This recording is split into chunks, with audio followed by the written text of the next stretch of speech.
자, 이제 본격적인 그 대학원 수업에 이제 시작이 되겠고요. 이번 학기 목표로 하는 거는 지난번 얘기 드린 대로 그 제우스 로봇,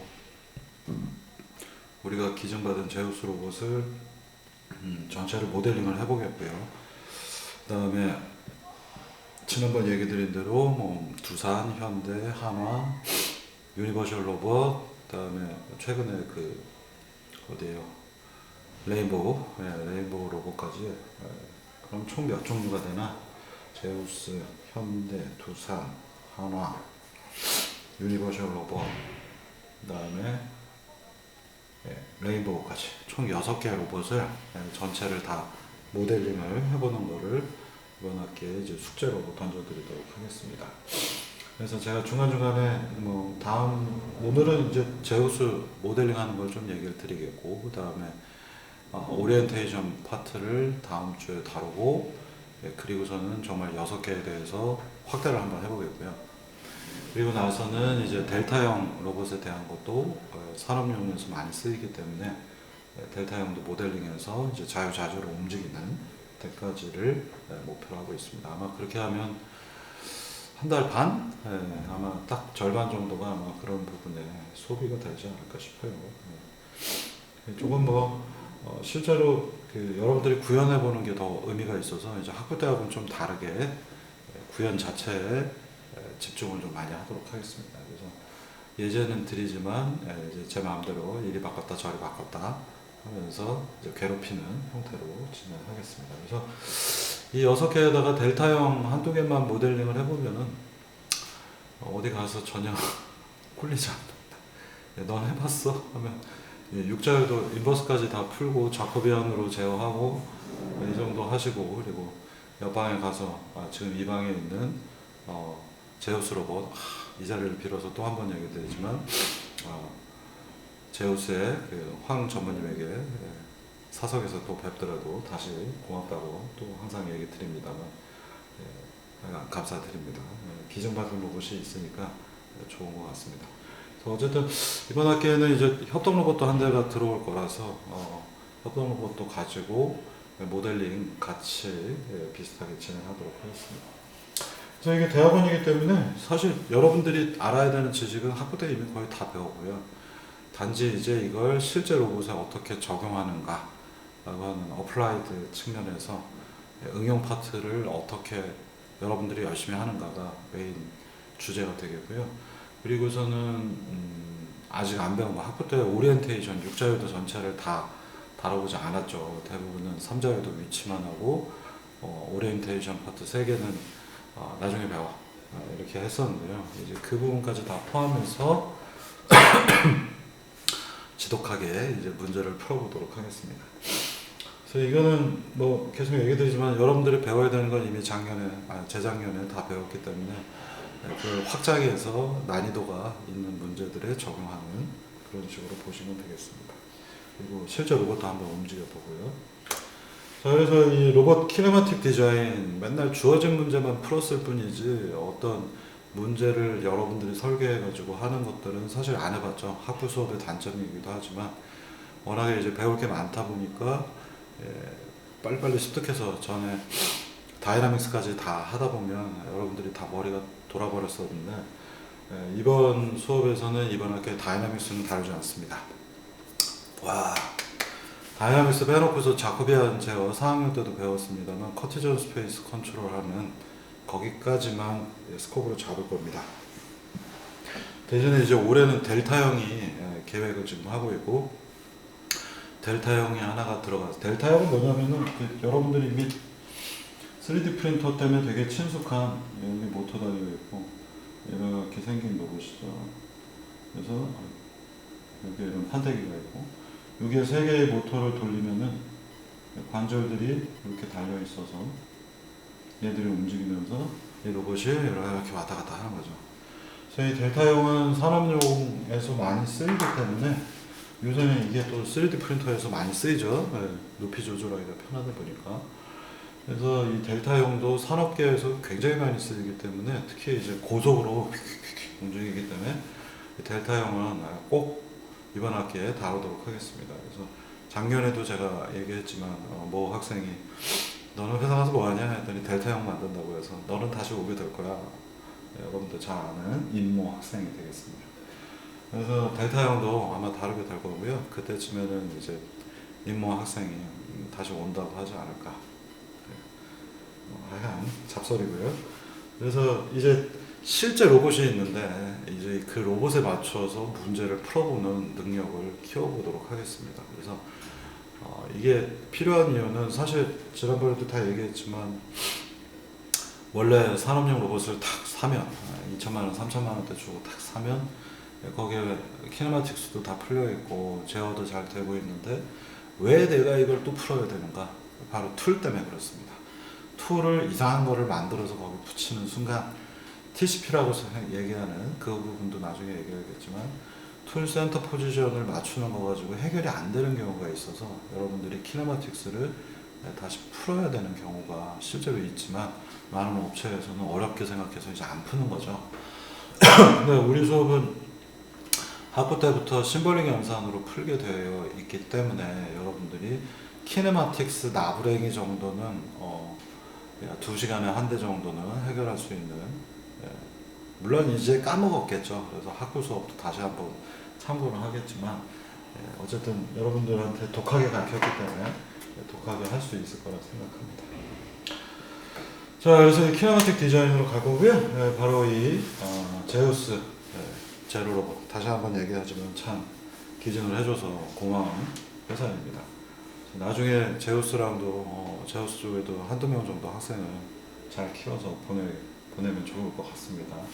그래서 이 제우스 로봇은 아쉽게도 이제 협동 로봇은 아닙니다. 그래서 협동 로봇은 지난번 얘기 드린 대로 조인트를 여러분들 배우셨던 마스터 슬레이브처럼 임피던스 제어를 해서 부딪히면은 멈출 수 있도록 만든 구조이고요. 얘는 부딪히거나 말거나 6개의 관절에 데이터 인코더 데이터 읽어가지고 제어해서 굳건히 움직입니다. 그래서 때리거나 말거나 움직이게 되어 있고요. 자, 다시 한번 저희가 학부 때는 수업을 조금 간결하게 여러분들이 용어나 이런 부분에 혼동할까봐 단어들을 되게 쌈직한 단어들 위주로 그냥 조인트 축만 가지고 계속 얘기를 드렸는데, 보통 로봇 업계에서는 이 바닥, 베이스, 로봇의 밑바닥을 베이스라고 합니다. 그래서 이 베이스를 어떻게 고정을 시키는가, 어떤 위치에 고정을 하는가, 저희 이제 실험할 때 보겠지만 나사로 쪼여가지고 고정을 합니다. 그리고 나서는 이 끝단이 있는데, 끝단에는 지금 툴, 그리퍼 또는 용접기, 공합, 석션, 패드 이런 게 빠져 있고 지금은 그냥 생 로봇인 거죠. 그래서 이렇게 딱 민자로 되어 있습니다. 여기를 보통 우리가 엔드 이펙터라고 부릅니다. 그래서 엔드 이펙터 기니까 또 E 두 개 써서 EE라고 더블 E 이렇게 부르기도 해요. 베이스와 엔드 이펙터, 이게 이제 로봇의 여러분들이 조인트는 좀 나중에 생각하고 크게 부르는 용어들 중에 하나입니다. 그래서 베이스하고 엔드 이펙터 두 가지가 있고, 내가 엔드 이펙터가 뭔가 작업을 해야 되는데 그걸 위해서는 적절한 베이스를 선택을 해서 고정을 시켜야 되죠. 그래서 보통은 이제 하는 일이 없으니까 학교에서 보는 로봇들은 아무 하는 일이 없이 그냥 지 혼자 움직이는 거, 어우 잘 움직여, 이것만 신경을 쓰기 때문에 베이스를 어디다 고정을 해야 되는가라는 거를 되게 아무도 신경을 쓰지 않습니다만, 산업 실질적인 어떤 라인에 가서 엔드 이펙터가 물건을 짚거나 지지거나 자르거나 쑤시거나 이런 작업을 하려면 물체하고 베이스를 잘 고정을 해서 물체가 여기를 지나가면 이게 이렇게 팔이 잘 와야 되겠죠. 그리고 이 과정이 너무 또 가까이에 있으면 싱글러한 문제들 생기거나 아니면 컨트롤러가 튀는 현상이 있으니까 적절한 위치를 찾아야 되겠고, 그 적절한 위치라고 하는 거는 유효성, 머니플러빌리티라고 하는 걸로 4학년 때 로봇공학 응용에서 얘기했었습니다. 근데 머니플러빌리티도 다시 한번 다뤄서 짧게라도 한 줄에도, 한 줄 미만으로 해도 짧게 자커비안 편이 끝나고 다루도록 하겠습니다. 그래서 이번 학기의 주 내용은 진짜 로봇이 있는데 그걸 어떻게 내가 키네마틱스로 모델링해서 내 마음대로 갖고 수식을 갖고 놀까, 이게 목표인 겁니다. 그래서 어, 로봇의 위치를 어떻게 하면은 좋은 자리를 베이스 위치를 좋은 데 차지하는가 이 부분은 연구 주제로서도 굉장히 유명한 주제이고 명확하게 따지면 별다른 솔직히 별다른 솔루션이 없어요. 그래서 내가 관심 있는 경로가 나와야 되고 그 경로들 듬성듬성이라도 그 경로를 토대로 해서 내가 좋은 위치를 찾기 위한 여러 가지 옵티멀 기법들 최적화들이 됩니다만 아무도 그렇게 일하지 않습니다. 그래서 실제 라인에서는 적당히 로봇이 경험상 팔을 너무 뻗으면 안 좋고 팔을 또 너무 오므리면 안 좋기 때문에 적절한 위치에다가 배치를 하게 됩니다. 그리고는 여러분들이 이제 배우셨던 지식들이 순간순간 이제 떠오르죠. 아, 싱귤러 문제 때문에 이건 안 좋은 위치였네. 그럼 다시 뜯어. 뜯으면 다 돈이죠. 그래서 왜 돈이 되냐면 로봇의 위치는 그 주변에 부착할 위치를 따로 파서 기구부에다가 뭔가 브라켓 형태로 부착을 하거나 해야 되기 때문에 그 위치가 잘못됐다라는 걸 나중에 알게 되면 그때 가서 브라켓을 또 만드니까 좋을 리가 없죠. 그러면 또 한 일주일은 딜레이가 되는 겁니다. 그래서 이 위치를 찾는 좋은 문제들이 있지만 가장 사실 어떻게 보면 쉽게 산업적으로 접근할 수 있는 바는 공학적인 게 아니라 공학적으로는 뭐 그냥 옵티멀 기법 돌리고 뭐 매니플러빌리티나 리처빌리티 이런 것들 집어넣으면 답이 나오는데 그 위치가 뭐 1mm 단위로 움직여야 된다. 굳이 이렇게 안 해도 되는 거죠. 그러니까 센티미터 단위에서 크게 문제만 없다면 여러분들이 경험상 좋은 위치라고 하는 것들은 이제 로봇을 가지고 움직여 보면 잘들 찾아볼 수가 있겠습니다. 대부분은 이거죠. 항상 90도로 꺾여 있는 부분들. 자, 그래서 이걸 지금 원래 이런 로봇 사진을 지금 제가 붙여놨고요. 이걸 이제 전부 다 시뮬레이션을 해서 지금 저는 루프 써가지고 전체 모델링을 할 겁니다. 뭐 사실 초기 위치라던가 몇 가지 중요한 이슈들이 있지만 그거는 수업을 진행을 하면서 제가 더 다룰 거고요. 지금 보시면 이제 이거를 억지로 제가 제우스 관계자분을 만났을 때 제발 좀 SI 업체들이 가져다 쓰게 도면 좀 올려주세요. 3D 풀로 올리면 더 좋습니다 했는데 도면을 올려주지 않아서 제가 대충 이렇게 그렸고요. 그래서 많은 분들이 이걸 보고서 UR, 유니버셜 로봇이냐고 맨날 물어봐서 좀 안타까운데 제우스입니다. 그래서 제우스 로봇을 똑같이 이제 모델링을 해서 제가 여기 넣어놨고 이거를 데이터는 제가 여러분들한테 드리겠고 일부 소스 코드도 다 드리고 여러분들은 이제 모델링을 해서 이 녀석을 이제 떡 주무르듯이 갖고 노는 게 이번 학기의 목표입니다. 그리고 나머지 로봇들도 전부 다 여러분들이 모델링을 하시게 될 거고요. 그래서 로봇의 입장에서는 산업적으로 봤을 때 두 개의 가장 중요한 위치, 베이스하고 엔드 이펙터가 있습니다. 얘는 일을 해야 되니까 얘는 너무 멀면 안 되고 너무 가까워도 안 되고 좋은 위치를 찾아서 그리고 컨베이어나 여러 가지 라인들이 통과하고 있는데 아무데나 갖다 박아 놓을 수 없죠. 그래서 좋은 위치를 찾아서 붙이는 거는 경험적인 부분 그리고 수학적인 공학적으로 우리가 최적화를 해서도 풀 수도 있는데 많은 부분은 사실 경험적으로 구하게 됩니다. 그래서 경험적으로 좋은 위치라고 하는 것들이 뭐가 될까라는 것도 이번 학기에 좀 생각을 해보겠습니다. 그래서 베이스를 결정을 해야 엔드 이펙터가 거기서 일을 할 수 있는지 아닌지 결정하기 때문에 엔드 이펙터보다도 사실 베이스의 위치가 더 중요합니다. 그래서 베이스를 어떻게 잡을까 여러 가지 이제 베이스 옮겨보면서 로봇들을 움직여 보시면은 이래서 베이스가 중요하구나 하는 것들을 조금씩 느끼시게 될 것 같습니다. 자, 그래서 이 베이스부터 이 로봇을 이렇게 모델링 하는 거예요. 여러분들 3학년 때 죽도록 했습니다. 숙제 40몇 개를 동력화까지 다 풀어가면서 많이 했는데 많은 경우에 우리는 육자율도가 아니라 삼자율도 위치만 했었기 때문에 이번 학기에는 플로, 오리엔테이션, 각도에 대한 부분이 들어가는 것이 차이점입니다. 자, 그러면 도대체 키네마틱스는 뭔가 한번 복습이죠. 로봇은 보통 육자율도 이상을 가지고 있고요. 그리고 조인트가 회전을 하면 엔드 이펙터, 끝단이 움직이도록 되어 있습니다. 그래서 조인트의 각도들을 관절 각도를 뭐뭐뭐를 집어넣으면 끝단이 이렇게 움직이는 거 이게 바로 키네마틱스가 되겠고요. 소식으로는 우리 보통 옛날부터 이렇게 표현했습니다. 옛날에 이 세 개가 없었죠. 최대 많이 해본 게 아마 여러분들 4개 정도가 될 것 같습니다. 그래서 세타 1에서부터 세타 4까지 최대 이렇게 썼었는데 이제 6개 관절이 다 들어갔고요. 입력 데이터, 조인트 각도가 FK, Forward Kinematics에 들어가면 결과값은 XYZ, 위치죠. 트랜슬레이션 파트, 위치 이동이 3개가 나오고요. 알파, 베타, 감마.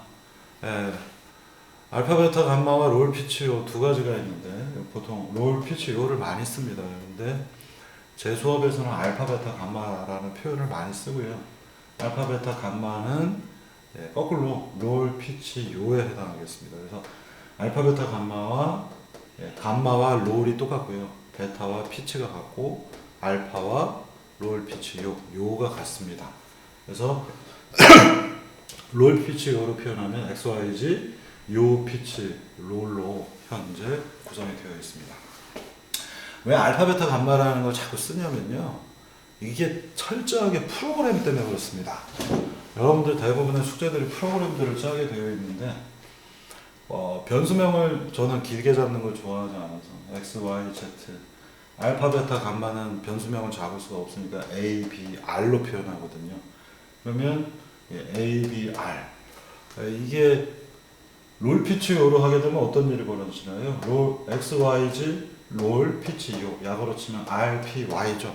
Y가 또 나와요. 그래서 이게 싫어가지고 한 글자로 쓰고 싶은데 대문자로 하면 되긴 하지만 눈에 잘 안 들어오니까 이게 저는 싫어서 롤 피치 요를 안 쓰고 XYZ, A, B, R로 보통 표현을 프로그램에서 하고 있기 때문에 여러분들이 조금 혼란스러운 겁니다. 그래서 보통 롤 피치 요를 쓰는데 롤 피치 요, 알파, 베타, 감마와 롤 피치 요의 순서가 반대로 되어 있다는 걸 꼭 기억을 해 두시기 바랍니다. 나중에 가면은 이거 착각해가지고 롤 피치 요하고 얘를 롤 피치 요로 해서 틀리는 경우 많습니다. 저도 실수해요.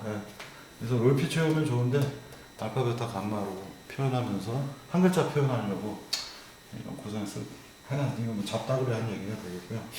근데 아마 여러분들이 이거를 알파, 베타, 감마 롤 피치 요 쓰다 보면은 제가 항상 프로그래밍을 리더빌리티 가독성이기 때문에 딱 한 글자로 쓸 수 있게 되어 있어서 아마 여러분들도 알파, 베타, 감마, A, B, R로 표현하는 거를 뭐 선호하게 될 겁니다. 그거를 뭐 구구절절 여기 롤 피치 요라고 써도 되긴 하겠지만 한 글자로 표현하면 줄이 많기 때문에 그건 저의 집착이니까 이해하시기 바랍니다. 그래서 이게 6개가 들어가서 출력이 6개가 나오면 이제 굉장히 복잡해집니다. 그래서 3차원으로 그냥 위치만 할 때는 간단한데 이게 하나가 더 들어가게 되면은 생각보다 소식이 굉장히 복잡해지기 시작을 합니다. 그래서 이것들을 뭐 손으로 푼다라는 건 사실 바보 짓이고요. 뭐 손으로 풀 수도 있어요. 근데 우린 미분도 해야 되죠. 자코비안 매트릭스 때문에. 그래서 어차피 미분을 할 거니까 미분하다가 틀리느니 처음부터 여러분들 잘 아시는 것처럼 심볼릭 연산으로 전부 다 처리를 하고 있습니다. 그래서 세타 1부터 세타 6 6개의 정보 보통 Q로 표현하고 있죠. 우리 프로그램에서 XYZ, ABR로 표현하게 되어 있고요. 그래서 다시 오랜만에 보는 겁니다만 결국은 6관절이 있기 때문에 6번의 최소한 호모지니어스 트랜스폼이 필요하고 자 0번은 뭐냐? 베이스를 뜻합니다. 앞서서 페이지에서 보셨던 바로 이 베이스, 바로 땅땡입니다. 그래서 이 땅 0번에서부터 시작해서 1번 첫 번째 변환, 1번에서 2번 변환, 2번에서 3번 변환, 3번에서 4번 변환, 4번에서 5번, 5번에서 6번 변환 하면 끝나죠. 얘네들은 순서대로 자 여러분들 다시 한번 잘 생각해 보시면은 이거는 무빙 코디네이트였잖아요. 픽스드 코디네이트가 아니기 때문에 무빙 코디네이트면 오른쪽에 새로운 게 붙었어야 되죠. 0번에서 1번 간 다음에 1번 위에 2번이 변화돼서 오른쪽에 수식들이 이렇게 붙은 겁니다. 그래서 얘네들을 곱하면 이제 11, 22, 33, 44, 5 같아져서 0에서부터 6번까지 가는 0H6가 등장을 합니다. 다 배운 거예요, 사실은. 옛날에는 0H3이나 4 이 정도에서 멈춰서 그런데 다 배운 얘기라 사실은 당연히 해야 되는 건데 한번 리뷰하는 중입니다. 안 그러면은 대학원에서 머리가 터지더라고. 새로운 걸 너무 많이 배워야 되기 때문에 예전 거 복습 한번 하고 있다 보시면 될 것 같고요. 그래서 최소한 6개의 호모지니어스 트랜스폼 4 곱하기 4 매트릭스가 6개가 곱해져야 되니까 그 손으로 풀기에는 머리 나쁜 애들이 손으로 푸는 겁니다. 그래서 머리나 손으로 풀어봐야 맨날 틀리고 제가 아주 극도로 혐오하는 극혐인 게 바로 손으로 푸는 건데 예전에 제가 얘기했죠. 동전이 옆으로 삐딱하게 떼굴떼굴 굴러가는 거를 시험을 문제를 내셔서 석사 때 고등동력학 K 메소드였는데 그거를 시험 시간에 3번을 풀었는데 3번 다 다른 답이 나와서 그냥 확 하고서 내버리고서 나와서 담배 폈다. 손으로 풀 수 없는 문제들도 있습니다. 저는 이게 성격상 이거 손으로 풀 수가 없습니다. 그래서 심벌링 연산으로 우리가 매트랩이나 이번 학기에 첫 투입이 될지도 모르는 심벌릭 제가 만들어 놓은 거 있다고 했잖아요. 심벌릭 툴을 써서 이거를 계산을 해보도록 하겠습니다. 다 해봤어요. 3자유도까지는 다 해봐서 어렵지 않아요. 그래서 파이썬 기반으로 가거나 아니면 파이썬 기반으로 풀로 가거나 아니면 여전히 문제가 있다고 판단이 되면 왜냐하면 제가 이 수식을 맞춰보진 않았거든요. 여태까지 짧은 건 맞춰봤는데 긴 건 아직 안 맞춰봐서 파이썬 기반으로 심벌링 연산 가거나 이번에 처음 아니면 마루타로 한 절반은 심벌링 만든 거 절반은 매트랩 이렇게 시켜도 될 것 같습니다.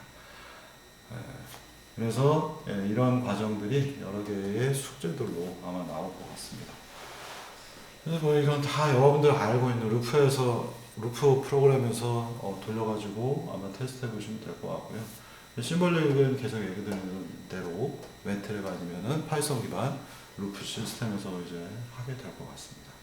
그리고는 우리는 총 사인 코사인이 그득한 6자유도짜리 포워드 키네마틱스까지 구하고 그거의 자코비안까지 구한 다음에 동력학은 다루지 않습니다. 동력학을 안 다루는 이유는 3학년 때 여러분들 하신 정도로 충분하다고 판단이 되고요. 6자유도 끝에서 이만큼 움직이는 것들에서 동적인 게 많이 생기지 않습니다. 실제로 동적인 문제들의 실질적인 그 문제점들은 여기에 매스를 잡았을 때 물건을 이만한 거대한 집게가 잡았을 때 동적인 문제들이 생기는데 산업용 로봇들의 경우에 그 동적인 것들이 심각하게 펼쳐지는 경우가 사실 많지가 않습니다. 동적이지 않고 정적인 문제에 오히려 더 신경을 많이 쓰기 때문에 보통은 왜 그럴까요? 그러니까 학부 때는 동력학을 그렇게 열심히 배웠는데 왜 오히려 육자유도 들어가니까 동력학을 안 하는가? 일단 첫 번째 이유는 제가 옛날에 얘기 드렸는데 여러분들이 기억을 못 하실 텐데 육자유도 이런 푸마 타입 형태의 로봇들의 동력학 수식은 매스메티카나 매트랩으로는 아예 안 될 것 같고요. 옛날에도 요새 걸로는 매트랩에서 되는지 모르겠는데 매스메티카로 구해보면은 65에서 80페이지 정도 나옵니다. A4지로. 그거를 가져다가 시뮬레이션 하기도 애매하고 그 다음에는 그거를 쉽게 하기 위한 여러 가지 방법이 있어요. 뉴턴 오일러 메소드를 써서 하는 방법도 있는데 여러분들이 역시 라그랑지안만 배웠기 때문에 하지 않고 뭐 그런 이유가 있습니다. 그리고 그게 만약에 아주 심각하게 끝에 자동차 한 대를 탁 잡아서 이렇게 움직이는 정도라면 자동차의 동력학이 엄청나게 심하겠죠. 물체가 있으니까. 근데 그 물체가 엄청나게 크고 동적인 영향들을 많이 받겠지만 그것도 그렇게 사실 업계에서 심각하게 생각하지 않습니다. 그래서 그 심각성이 육자유도급에서 별로 그렇게 진지하게 고민이 되고 있지 않고요. 그리고 힘이 딸리면 로봇 큰 거 써. 우리 로봇은 힘이 세. 힘 자랑할 때 그게 보통 나오기 때문에 육자유도 로봇에서 동력학은 제가 굳이 안 하겠다라고 얘기 드리는 거고요. 오히려 3자유도급에서의 동력학이 더 중요한 거는 예를 들면 보행이라든가 다리 3관절 이상 이런 보행 이슈들에서 뭐 예를 들면 동적인 것들을 따질 때 중요하기 때문에 이 오리엔테이션까지 있는 푸마 타입에서는 굳이 동력학을 따지지 않겠다고 얘기 드리는 겁니다. 동적인 이슈들이 분명히 있고요. 지난번 얘기했는지 모르겠는데 김치 포대 같은 거 10kg짜리 이런 거 들고 로봇 부하보다 큰 것들 들기 시작하면 동적인 현상들이 있는데 오히려 이런 산업용 로봇의 경우에는 관절들이 기어비가 매우 높은 하모닉 드라이브로 되어 있기 때문에 동적인 현상들이 제어 단에서 벌어지지 않고 클로즈 드롭 제어를 하죠. 여러분들 PD 제어하면은 그 제어가 끝난 다음에 조인트 레벨에서는 하고 제어가 잘 됐는데 무게 때문에 얘가 흔들리는 오픈 더프, 이 흔들림은 인코더에 기록이 되질 않습니다. 인코더는 정확하게 현재 각도를 유지하고 있으니까. 근데 로봇이 이렇게 진동을 하거나 하는 부분들 오픈 루프에서 문제가 생기기 때문에 그 부분은 다른 형태로 잡아야 돼서 굳이 로봇 동력학하고는 큰 의미가 없습니다. 그래서 아예 산업적인 목표로 치중 포커스를 맞추고 수업을 하고 있기 때문에 산업용 로봇은 기어비가 워낙 높아서 보통 1000대 1이니까요. 3000대 1도 쓰고 있고요. 그러면 각 관절이 흔들림이 없습니다. 그래서 관절이 흔들리는 게 아니라 이 몸체가 흔들리는 거죠. 그래서 이거는 제어에서 오픈룹 제어에서 잡아야 되기 때문에 굳이 동력학을 심각하게 얘기하고 싶지 않은 겁니다.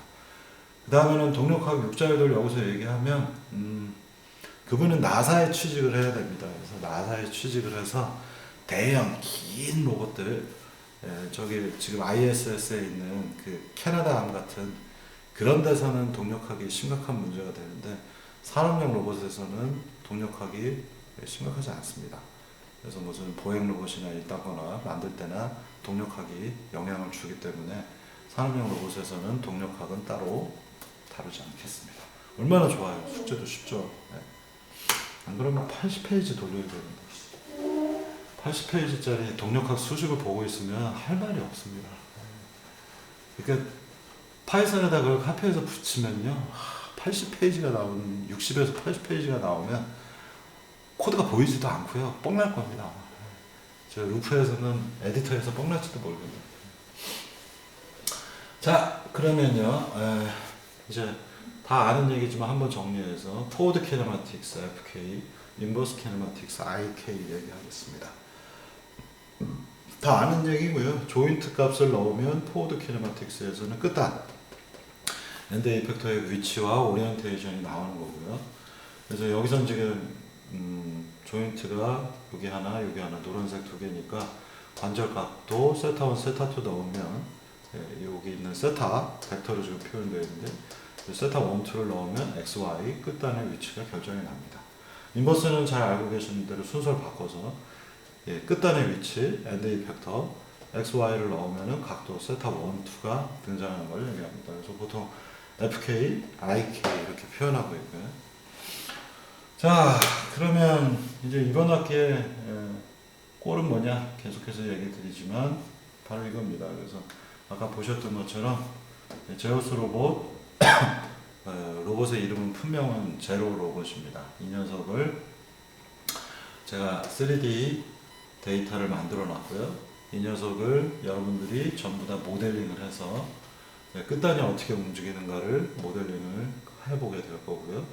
그러면 파이썬 코드에다가 각도 대입해서 이 녀석이 내가 원하는 위치로 정확히 움직이는가, 그리고 에러도 있을 겁니다. 이제부터 여러분들이 이런 산업용 로봇의 어떤 세계로 들어오게 되면 에러라고 하는 것들을 피할 수가 없습니다.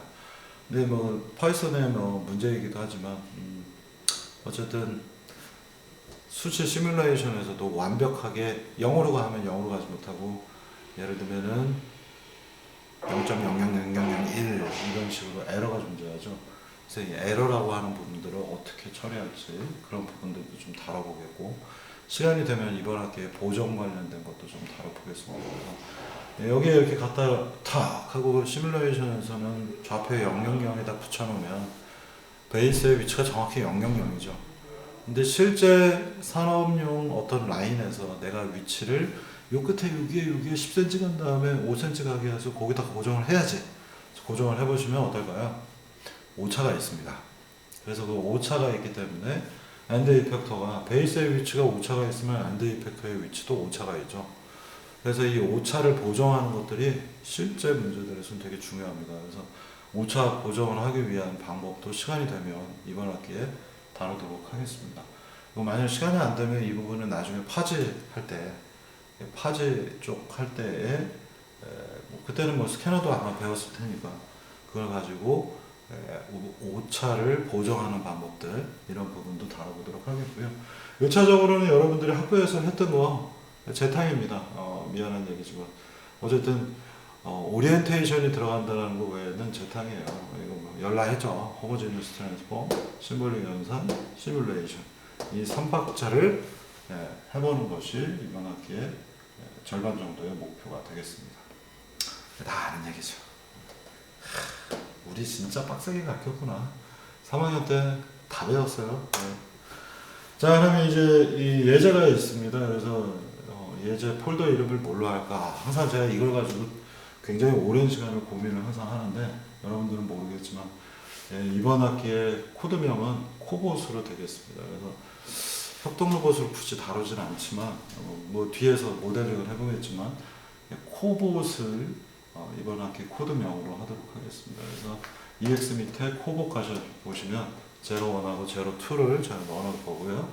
01, 이 로봇 이름이 01이기 때문에 얘들에 대한 시뮬레이션 코드들이 박혀 있습니다.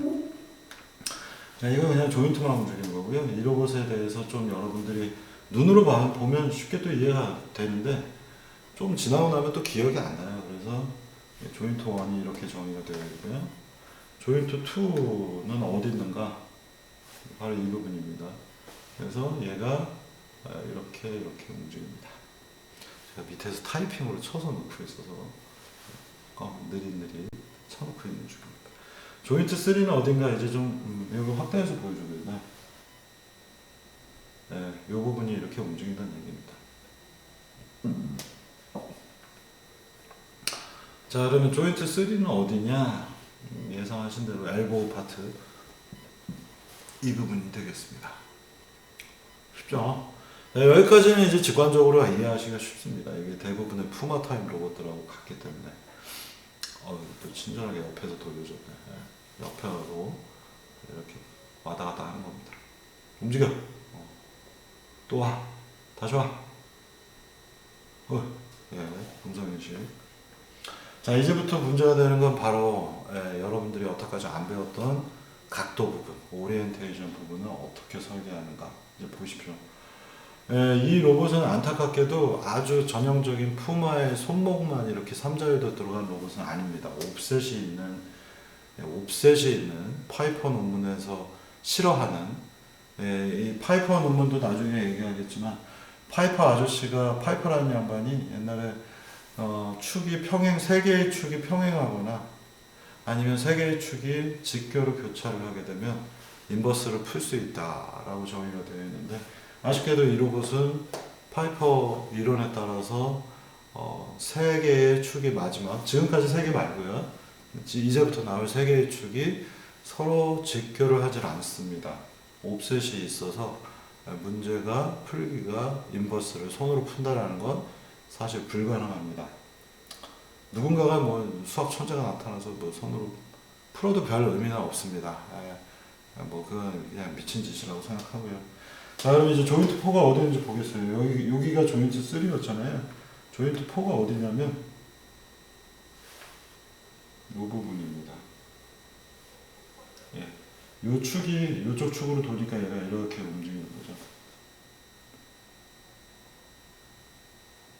축 하나가 지금 이쪽에 있다는 걸 알 수 있고요. 자, 5번 축 움직여 보겠습니다. 5번 축은 어디서 움직이냐?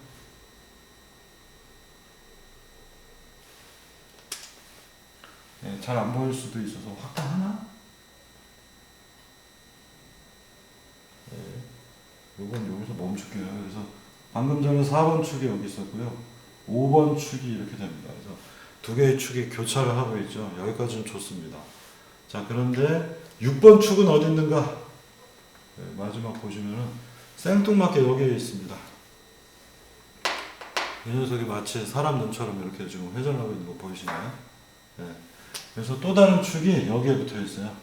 그래서 이 문제는 풀기가 인버스 풀기가 이거 뭐 파이퍼 이론에 따르면 완전히 못 푸는 건 아닐 텐데 풀려고 보면은 코사인 사인이 서로 이렇게 얼기설기 커플링 되어 있다고 보통 부르는데, 코사인 사인이 서로 얼기설기 붙어 있어서 인버스 풀기가 굉장히 어렵습니다. 그래서 이 녀석은 인버스를 아마 제 생각에는 이 인버스를 풀 수는 있을 겁니다. 근데 일반적인 방법이 아니라 좀 변형 방법들이 필요하고 쉽지가 않아서 이 부분은 저는 수치 솔루션으로 대처를 했는데, 아마 제우스는, 그리고 여러분들이 논문 찾아보시면 딱 이 경우 아마 풀릴 겁니다, 인버스가. 근데 커플링을 풀어야 된다는 게 단점이라 그렇지 풀릴 겁니다.